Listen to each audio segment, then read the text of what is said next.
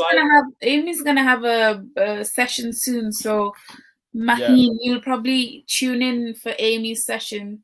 She'll talk about it. It'll be a good one. But yeah, now I've got so many on the list, so many that have passed the third attempt, so many. But I always say to you, if that's your third attempt, I always say this: you should always find out, what did you do wrong the first time, right? Why did you fail? And what I notice that most people fail for a few reasons. Either they had personal things going on that prevented them from studying. During that time, they were going through some issues, some stress, some family things, or they just do not have enough support. I do not have the right notes. I don't know what to study. I don't know what to focus on. So you always have to start from the basis that you have the capacity, but the reason why you fail is what they say, right? In order to get what you've never had, you need to do what you've never done. So the question is, what are you doing different this time from what you did last time? If you start taking a lot of actions that you're doing differently, maybe I've joined a new course, I've got a new study partner, I'm reading differently, I'm starting my revision now early, the issues that I had before are sorted now, I've got a clearer mind space. When you start having those sort of things, then you are different. Yeah. And then when you walk into that exam, you'll be a completely different person than the person that failed the exam. But you need a lot of guidance in these sort of situations. But yeah, many students. Yeah, it could be stress as well. Like you might just panic under stress and under pressure, or anxiety, and so it could be that. So work on your stress as well. Yeah, and stress is a big one. Stress anxiety is a very big one. I was speaking to one of the private tutors yesterday. She's in our group and she's amazing. She was doing the exam in November, and she's one of those trainees that was helping everyone with calculations. Yeah. Like she's constantly answering questions, and people are like, this is the go-to person for calculations. Yeah. On the Telegram group, this is the person. Yeah. She was helping everyone. She's showing them how to do everything. She goes into the exam, right, into GPhC exam, and she fails calculations. She literally had about 9 questions, and those questions, or 7 questions that she failed, were on decimal points. She said she literally went blank. She didn't even know that it was asking, giving the answer in 1 decimal place. She said she went blank. She didn't know what it's about. Yeah. But the night before, weeks before that, months before that, she's been teaching a lot of people. Yeah. And that's why I always on the course that it doesn't matter how much you learn, your state of mind will determine your performance. Oh, yeah. On the day you are nervous and you're stressed, you forget. Just like you could see someone and you definitely know the name, you see them all every time, but for some reason today you cannot remember the name. Like, oh gosh, what's this name? Oh gosh. And you're hitting your head. I know the name. I know it because it's in there, but you're not in the right state. So you cannot remember. And then once you're relaxed, you're like, now I remember the name. Or you go into the exam and then you don't remember some of the exam. I know, gosh, I read that yesterday. I read it. I know I did. Exactly. And then once the exam is finished and you're outside, it comes into your mind. So state of mind is very, very, very important. This is such a reality check, like the decimal point you said, because honestly, we can literally, there are times when I had to go back to the question because I was like, sorry, what decimal did they say? And I'd entered the wrong one. So I was like, oh my God. So from that question, I started looking at like what they wanted me to enter, like decimal 1, 2. If they don't say it, then, just round it up.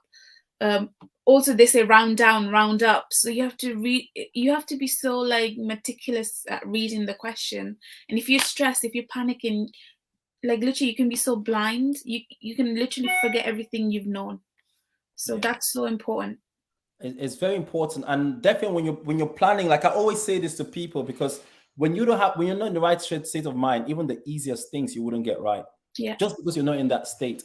And if you're doing the exam, that's why you need to really practice. We have sessions, we have like motivational sessions before the Yeah. exam where we really train you how to answer questions. Oh Like yeah. we do that. But one of the reasons why we do that is because it's a very important part of your studying. It's like you need to learn how to manage your state in the exam.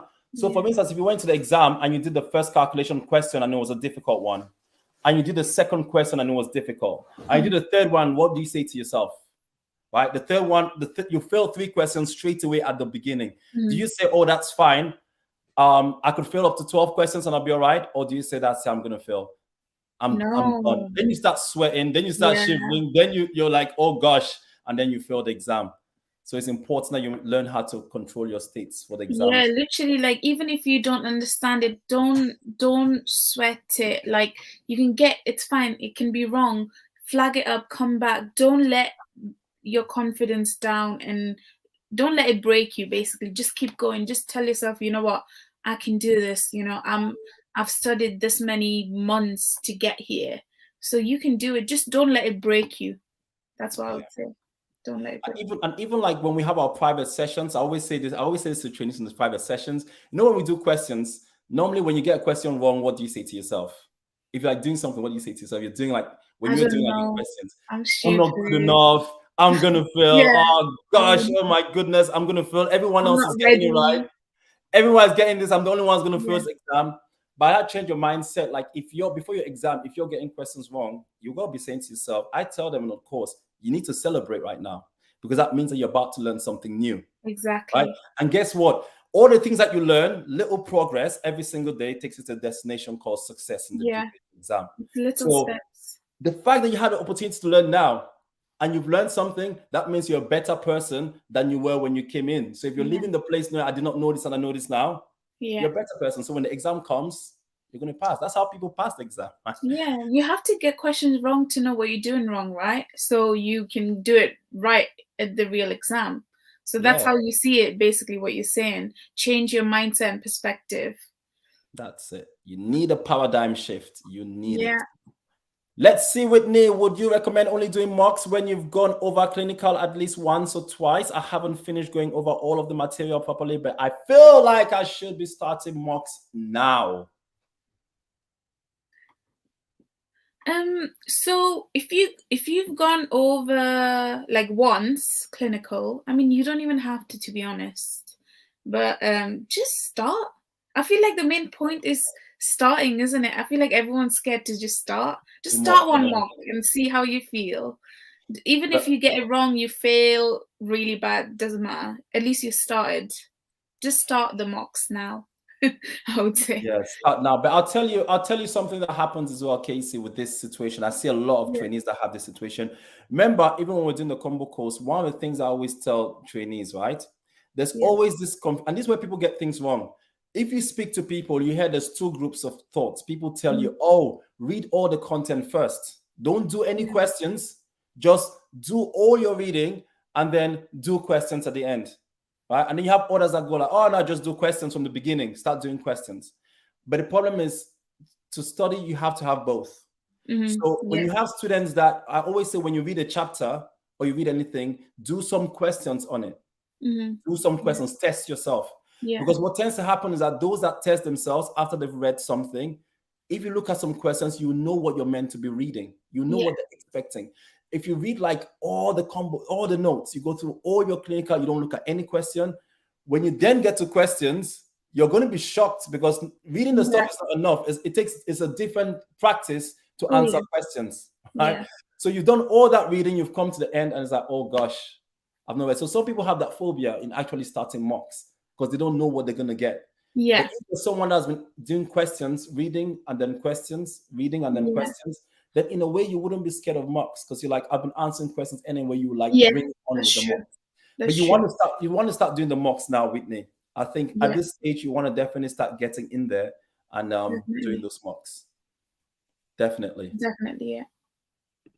Grace, when is the best time to attempt the mocks? Before, after revision, there you go. Would this affect your confidence or motivate you to work harder? Grace, two things. I'm going to tell you this, two things. This is what I always say. Every time you study anything, you need to answer questions then and then, because answering questions helps you retain information. Yeah. Right? It's like active learning. If I had to read something on hypertension, what I'll do is if I read hypertension, I wouldn't then just finish hypertension and I'm going to go heart failure and then do anticoagulants and all of this. And then at the end, what I'll do is once I read hypertension, I'm going to search for some questions. It doesn't have to be many questions, even about 5 questions or 6 questions, just to test yourself, because that's how you're going to improve your learning. But then you save a few mock questions to the end. So you want to have some mocks that you've not touched. Yeah. So you do them under time conditions, under exam conditions. But every time you read, you want to test yourself at the end with questions. And then you have a couple of mocks left that you've not touched. You're going to do them under time conditions. You time yourself. You're just going to be in a room, quiet, and then you do them. But never read anything and finish a topic and move on to the next topic without going through questions to test your understanding. Don't do that. Don't do that. Alicia, is each question equal weighting in clinical? Equal weighting? What do you mean equal weighting? Do you mean like equal marks? Like everything's 1 mark? Yes, everything's the same mark. But the weighting, like high weighting topics, your nice chapters, your cardiovascular, that's higher weighting than a low. Yeah, obviously in higher weighting, there's more questions. Like, I don't know if you've read the framework. The framework. If anyone hasn't read it, you need to read now, basically, the framework.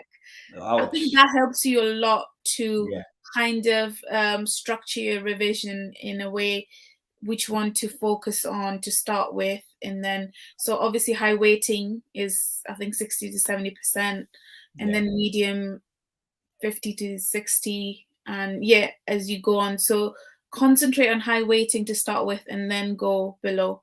That's how I did anyway. So it depends how it works. But yeah, absolutely. You need your framework. Definitely, without a framework, it gives you the structure. And yes, as Casey is saying, you have your high weighting chapters. You want to go for those ones first. Medium weighting. In fact, if you take your high weighting and your medium weighting, you put them together, you've got 9 chapters. Yeah. You've got 9 chapters that are the most important chapters that you definitely have the highest weighting, and then the others. I was asking if everyone's the same mark. It's all 1 mark. It's all 1 mark. And that's what and that's what it's even with calculations, they're all equal marks, right? So that's what we always say, like, it doesn't matter if you spend like 6 minutes on one question that is so difficult. It's still the same thing as spending 30 seconds on an easy one. It's all going to be 1 mark. There's no question that has 2 marks and then this has got 1 and this has got 0.5 marks. So they're all the same marks all through. How do you search for specific questions, for example, on hypertension? Because the past papers are so broad and there are lots of questions. It's not like A levels where we had all of the questions. You have 2 things. You have to first of all be active in searching for those questions. Like Casey was saying, you have a lot of groups, a lot of drop boxes. You can take some past papers, you can take some mock papers. And then all you have to do is you have to go through. You just have to go through to look for any questions on cardiovascular, right? On hypertension or things. There will always be those questions. And then you have to do them. Some depends. Some apps, some people have like the question banks where they're graded in terms of topics. So if you have one of those apps or things that have like thousands of questions, and you have a section just on hypertension or a section just on anticoagulants, but always go through questions, test yourself each time you read anything. That's my advice to you. If you're on Telegram, Keshmesh, there's like books, PDF books that I think on the files, if you go on it, The Loads. book, I think it was Sadia or Nadia Bukhari's. At the end, they have questions, like clinical questions, like 30, 10 questions. So you can like just do them. I think it's on Telegram. If you are on Telegram, go through the files and look for the books. There are so many. Yeah, there's Yeah, so there's many so out there, many Keshma. resources on. If you're on Telegram, there's so many questions. Like I think there's like separate questions for diabetes, cardiovascular, all the different topics, like all the chapters. There's questions for each, and then answers for each for clinical as well. So have a look on Telegram. Yeah, there's For so sure. much Keshma. I don't know if Keshma is not good, but there's so much. And I There's always so say that much. I always say the problem with you, the problem with the trainees is not a problem of questions, it's a problem of too many questions. The Yeah. problem is not Oh yeah. information. Our problem we have is too much information. So So if I much. see someone say to me, where do I find this? You can find so much. It's a bit like weight loss, isn't it? And dieting. Like the question is not Literally. like diet plans. Yeah. Which But one works? that's what it is. The problem is not diet plans because there's so many everywhere. The Yeah. problem is there are just too many that you don't know which one is the There's best. so many. And that's the same thing. You have loads of questions. Yeah. Questions have never been an issue. Are you going to be overloaded, overwhelmed, or not? Yeah. Okay, so I think we're going to stop there. Yeah. Thank you all so much. Thank you, the lovely Case in the house. Smashed it like you always do. Yeah, guys, stay more. I just want to summarize, like, at this point, I would say try not to. I know everyone is nervous and it's hard to get everything under control, and you're stressed, and the anxiety is probably on 100 right now, and everyone's working. They have to take time off. But honestly, the best way you can retain information and study and just don't stress. I know it's easy to say, but kind of stay confident, believe in yourself. Like you all can do. You're doing the pre-reg, you've done the whole year, you're coming towards the end. Just believe in yourself. Like don't let anything outside kind of bring you down. Even the mock papers, like, yeah, your confidence can be knocked down sometimes. It might be hard to get motivated, but you have to believe in yourself. You have to have that confidence of, I can do this. I am studying, and just don't procrastinate at this point. Just go in all for it.